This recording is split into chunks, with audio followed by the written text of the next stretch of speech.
And so she begins to pour, and she pours, and she pours. And look what it says here in verse 5. So she went from him and shut the door. She did what the man of God said upon her and upon her sons. And they brought the vessels to her, and she poured out. So the man of God gives instructions. What does she do? She follows the instructions. And it came to pass when the vessels were full, so all the vessels that they've collected are now full. And she said to her son, bring me the next one. And he said, we don't have any more vessels.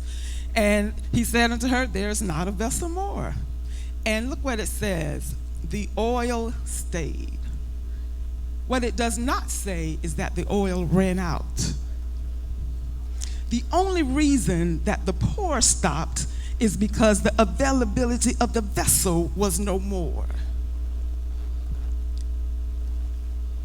We are in a season of time where the world needs us to pour out. That the world needs us. Look at we're looking at what's going on. The world needs us. And what happens is that we get so full of God, but we don't do nothing with the God that we're full of. We keep it to ourselves, Brother Aaron, and we don't share it. The problem with that is that if you are full, you cannot take any more. What God is saying to you and I in this season, on this day, I have new oil that I am waiting to pour, but I can't pour it until you empty out what's already in. What are you doing with what God has put in you? What are you doing with it? Because if you're sitting and doing nothing, there's no good that's coming of that. Whatever that may be. Listen, we look at our pastor, and we look at pastors, our bishop, and people that every time they open their mouth and they preaching all the time, they come in with a word like none other, like the first time they ever preach. How do you think that happens? Because every time they preach, they pour out what's in, and they avail themselves for God to pour back into them. The reason you're where you are and there's no movement, you heard what I prayed. God, let us hear the word and move. Hear the word and move. Hear the word and move. We are hearing the word, but we're not moving. We come into this place Sunday after Sunday. Y'all know I'm telling the truth. And we have a man of God that stands up here and preaches the truth of God day in and day out, week in and week out. What are we doing with what he's given us? If the word is staying in you and going nowhere, at some point you're going to reach capacity, and there's nothing new going to fit in there. And so how then do we pour out? Whatever your gifting is. I don't know what God has gifted you to do. If you're reading your word, and this is one thing, we look at people that preach, and their preachers shouldn't be the only one reading their word every day. And preachers shouldn't only read their word when they got to preach.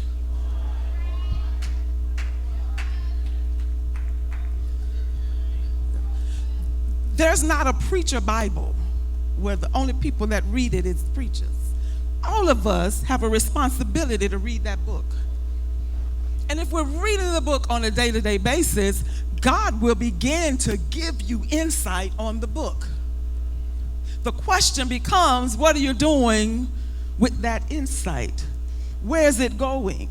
Have you found someone at your job to share it with? And I'm not talking about having to have oil and slather them down and pray in tongues. No, you can begin to tell people about God, and they don't even know you're talking about them until the time you get to the end of the conversation.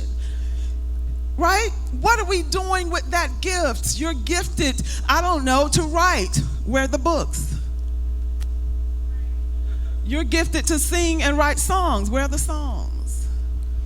What are we doing with what we have? We want God to give us more oil, but God's saying, you're already full to capacity.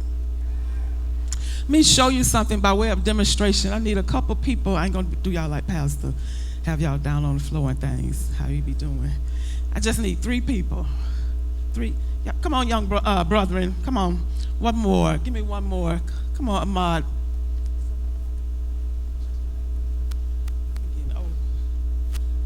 Let me just show you. Y'all come up here so people can see. Just want to show you a simple demonstration. You take this one, Brother Aaron. All right. Y'all stand. All right. And so this is what we're doing, and this is what it looks like.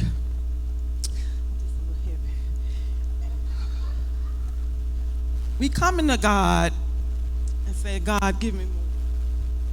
Give me more of you. And God is saying, all right, I want to give you more. But when God goes to give us more, we don't have room for more because what he gave us the last time hasn't gone anywhere. This brother comes and says, God, give me more. He's slobbing and carrying on at the altar. I didn't mean that person because you do that sometimes. My bad. I was just as an example. He loved God, and he was sang around this church. Y'all seen him. He sang around. But God says, I want to give you more. And God goes to, I can't give him more because he hasn't used what I gave him the last time.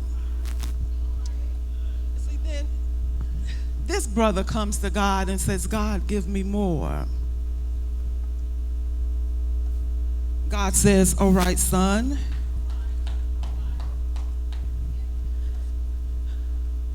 What's the only difference? They all came to God.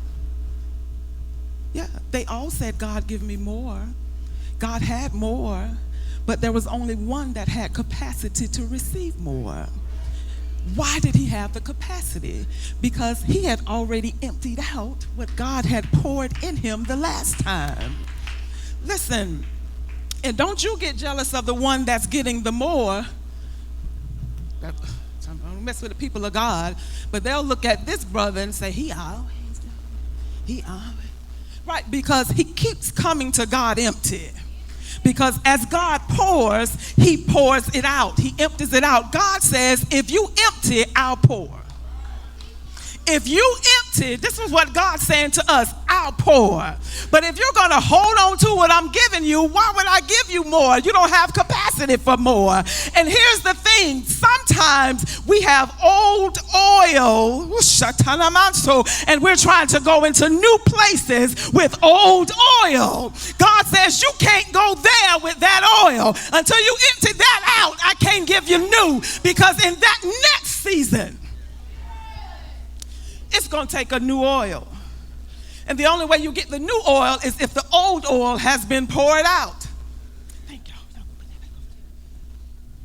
And so there's no point in becoming jealous because you see somebody being used by God. Well, they all the time. Well, that's because they're empty. God want to use you too. But if he doesn't have a place to put what he's trying to pour into you, he's looking for the next available vessel.